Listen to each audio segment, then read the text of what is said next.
Hey, what's good, y'all? You ready to watch some Reddit vegans absolutely tear each other apart over some trivial moral dilemma that really ain't that deep? Well, then you have definitely come to the right place, because that is precisely what we're going to be observing and enjoying today. So we've got two different stories. One of them, both of them actually being really interesting things that just hadn't really occurred to me, but now that they have, man, am I excited to talk about them. So the first one is about going to some sort of event where they serve non-vegan food and then seeing all the non-vegan food thrown out at the end of the night going to waste and justifying not eating it, even though you're not contributing to animal suffering because that food was going to be thrown out anyway. So why wouldn't you eat it? This is something that this poster in the vegan thread is struggling with. They can't wrap their head around how it would be immoral to consume that product when it was going to waste anyway, which opens up an even bigger discussion that I'll be very excited to have with you guys. Now, the second one kind of hit a little close to home because this is about being a vegan violinist. And initially I thought to myself, I'm like, oh yeah, a lot of instruments aren't necessarily totally vegan, right? Violins especially, because the bow uses horsehair. And I know this because I'm a little bit of a violinist myself, though I haven't played in quite some time. So you will not be hearing a tune out of me this time, maybe another day, but definitely not today. But yeah, so this struck a dilemma in the vegan community because let's be honest, while you can buy a vegan violin and that's totally fine, the bow, however, there aren't any good alternatives because that hair that's used on an authentic bow is made from horsehair. And unfortunately, the synthetic version will never sound as good as far as the professionals are concerned. So if you are a professional violinist, you're going to be needing to use that horsehair bow. You really don't have an alternative, but we'll talk about that in just a little bit. Eating non-vegan food to prevent food waste. I went to a function at my workplace the other day and barely had any food options. I'm a new vegan and didn't really think to bring anything. Rookie mistake. I was eyeing the garlic knots and was so hungry, but didn't have any. Then at the end, I watched all of the extra garlic knots go straight into the trash. I've been thinking, what would have changed if I'd eaten a few? No extra animals would have suffered and no more environmental impact would have happened. They were already made and they were wasted. I feel like I suffered for nothing. I don't want to eat non-vegan food because I feel guilty when I do. So please help me justify my choice to not eat them.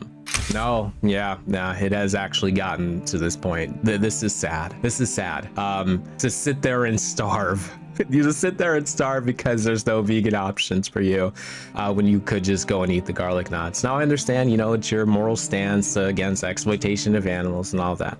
But hey, like you said, food's already cooked. It's already made, and it's either going to end up in someone else's stomach or it's going to end up in the trash. You can't really contribute to animal exploitation by consuming those because they're going to be wasted anyway, which is interesting because when I said this opens up a bigger discussion, we're going to start with that bigger discussion before we kind of come back down to earth here. That's kind of the same thing when you think of a lot of animal products sold in stores and grocery stores. A lot of it ends up being wasted. A lot of it goes bad and they have to take it off of, out of the refrigerators and things like that and throw them out. And then nobody eats them. Now, we'll go into the counter argument against this, but on the surface right now, in a nutshell, if you were to purchase a small amount of people, of course, of vegans, if you were to do that, your impact would not increase the demand for the product. Now, if every single vegan, let's just say in the United States, if we just focus on the United States, not worldwide, but every single vegan, if they just were like, I'll buy this animal product here and there, overall, you probably would contribute to a higher demand, but it probably wouldn't be significant, which is something that I've kind of mentioned previously many times before, that the impact that vegans have had over the years, especially in the United States, has been pretty much non-existent when it comes to,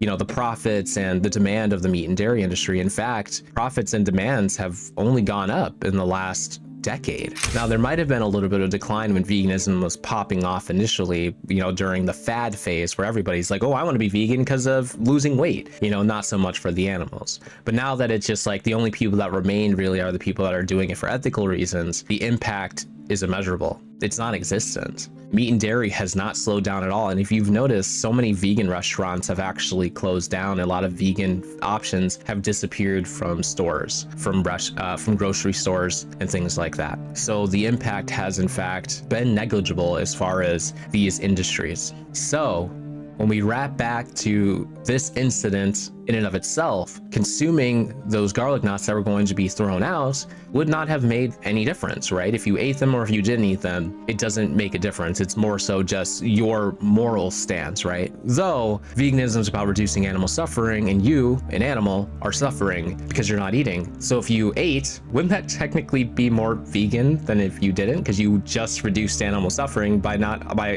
actually contributing any further suffering to animals. You see the flaw in that logic? Now that I've spelled it out for you guys, let's see what the people in the comments had to say about this.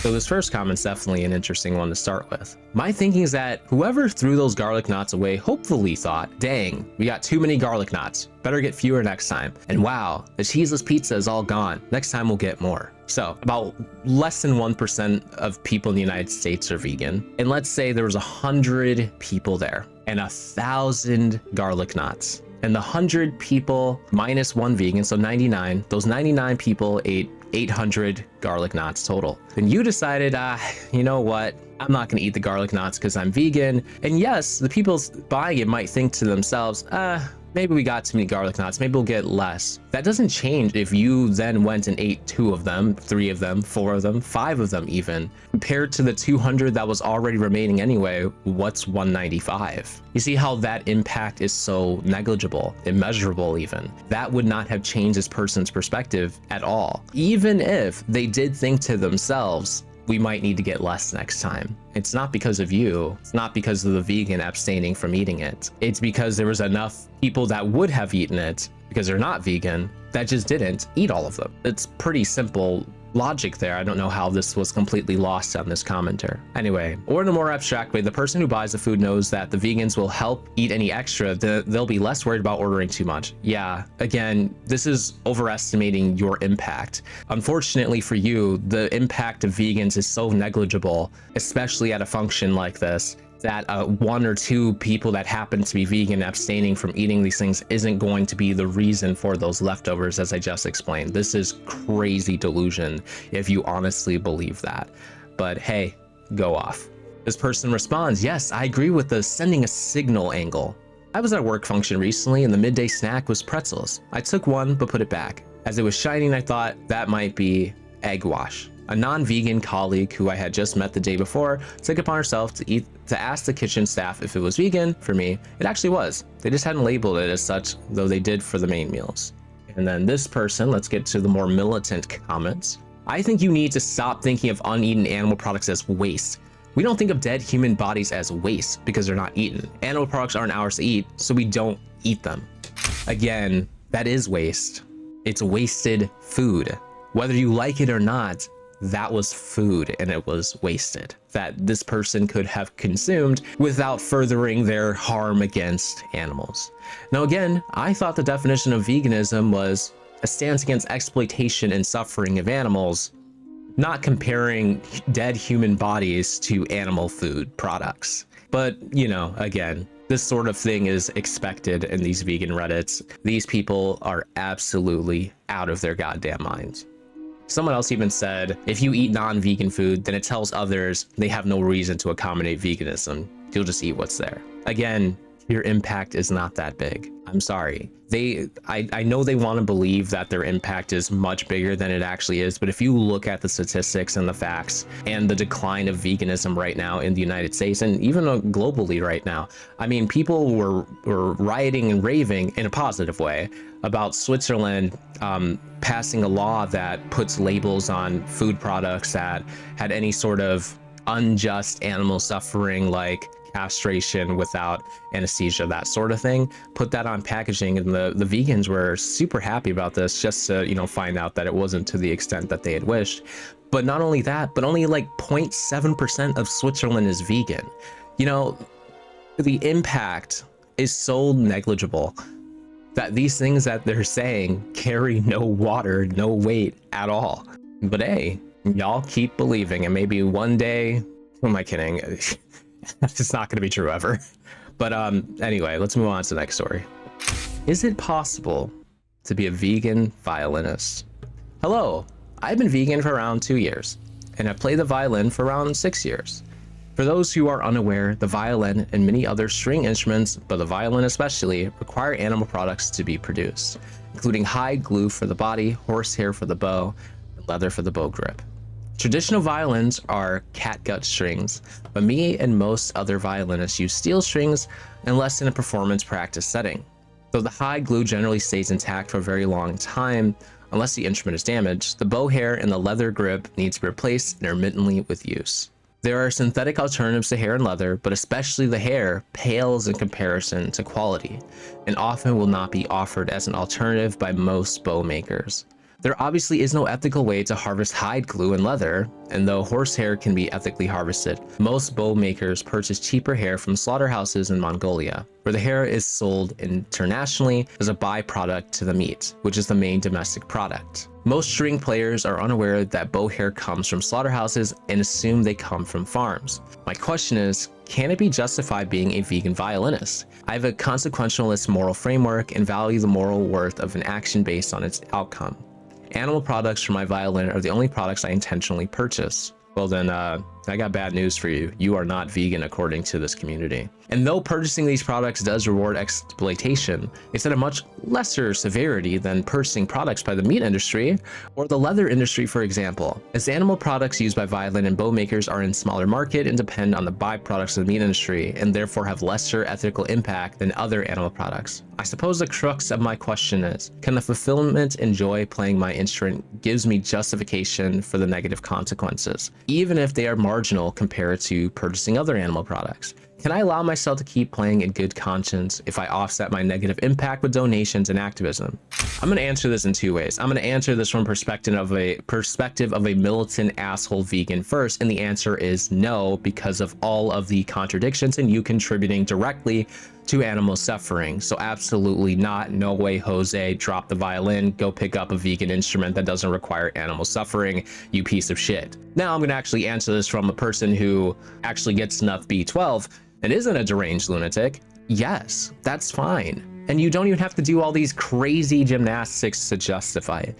The fact of the matter is, it is impossible to completely abolish any type of animal usage. It's about doing the least amount of harm that you can do yourself. That's the important thing. That's what all vegans should be striving for, and stop trying to spread this ridiculous cult-like dogma across the board, like in that first scenario with the crazy militant assholes, which there's a couple of those on this thread who we're gonna read from. That sort of thinking doesn't help animals, and all it does is promote moral superiority and just being an arrogant asshole. But let's look at some of these comments, because there are some people trying to give genuine advice, which is nice to see.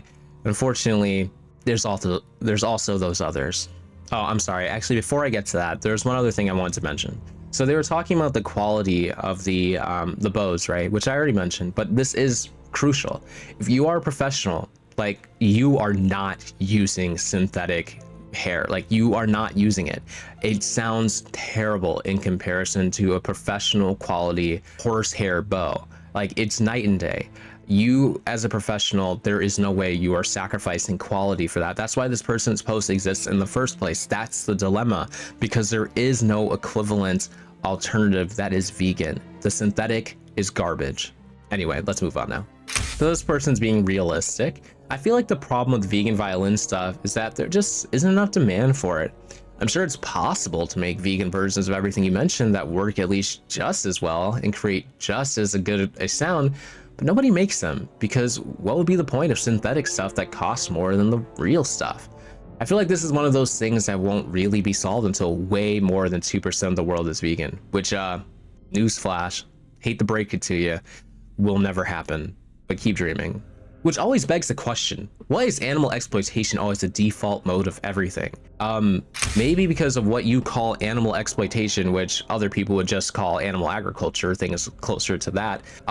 is how humans have survived this long. Have you ever considered that maybe the reason we use animal products in so many different things is because that has always been what was accessible and feasible for us? It wasn't until very recently, the last couple of decades, where we started getting so many more of these vegan alternatives to things that were otherwise inaccessible before. This is modern technology. You have the privilege of having all these modern alternatives, even just food. 200 years ago, maybe even significantly less, if you wanted to be vegan, would have been impossible. You would have died of malnutrition faster than you can mouth the words animal exploitation holocaust. I guarantee you that. You wouldn't even survive through the 1800s as a full-on vegan. Not most people, because guess what? Your crops aren't growing during the winter. Maybe if you lived in the perfect climate where you can get crops and stuff like that all year round, but throw yourself in the middle, you know, the Northwest United States or something like that, where seasonal weather is a genuine issue, you were not surviving those times by only eating plants. And plus, you didn't have your supplements. Where are you going to get your B12 from? Where are you going to get your iron supplements from? Where were you going to get those nutrients that you were going to be severely lacking? The answer is nowhere. You would have just died. Natural selection would have killed you. Natural selection did not favor people that try to only eat plants. And I don't think they ever did that because that was a dumb thing to do,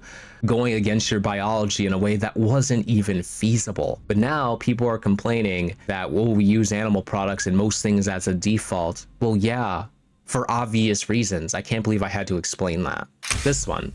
I actually stopped playing the violin because it used animal products for the glue and bow, and vegan alternatives were too expensive, not seen as valid alternatives by the old heads. It's not a story that will help spread veganism or encourage people to rethink the extremely simple and obvious changes they can make to have compassion for animals. I would not let this overtake your overall purpose with veganism. Dude, is it possible that some people could just care about their own hobbies and interests in addition to caring about animals? Or is that just not allowed? Or you just have to devote every aspect of your life to veganism? That sounds like a cult. Sell your entire soul to protecting animals and veganism is crazy work. This person's not even allowed to seek help about their own moral dilemma, about a hobby, a profession, something that is deeply important to them that could potentially go against their ideology. They're reaching out to people like yourself for help, and you just hit them with, it's not important, who fucking cares, veganism is what matters. Wow, what an asshole. You are extremely compassionate. I mean, I love how these type of vegans always try to flex this compassion, this empathy that us meat eaters just lack so severely, but they can't even be compassionate to their fucking own.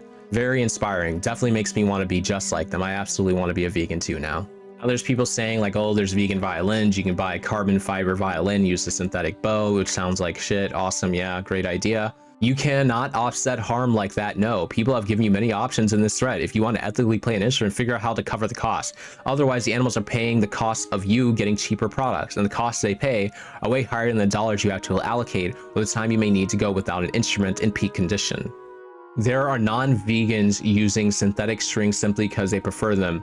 And no, there's no justification to use non-vegan things for something that's essentially a hobby for you, especially when there's an alternative. You can't be vegan and go out of your way to hurt animals. Buy the synthetic equipment you can afford. The animals still die if you let people guilt you into buying equipment that requires the slaughter of animals. So yeah, this was completely useless for this violinist here, because these people don't even understand, right? Quality matters, especially when you're playing classical instruments, and especially if you're a professional. You can't just go get the synthetic stuff. And there's no expensive version of the synthetic stuff that sounds as good as the authentic, real horsehair bows. So that's simply not an option for what they wish to achieve. And this idea that people use synthetic bows as a preference, I doubt that. That's probably an extremely small minority of people. And no, there are no professionals using synthetic bows. I guarantee you that. And if they are, that is a shock to me.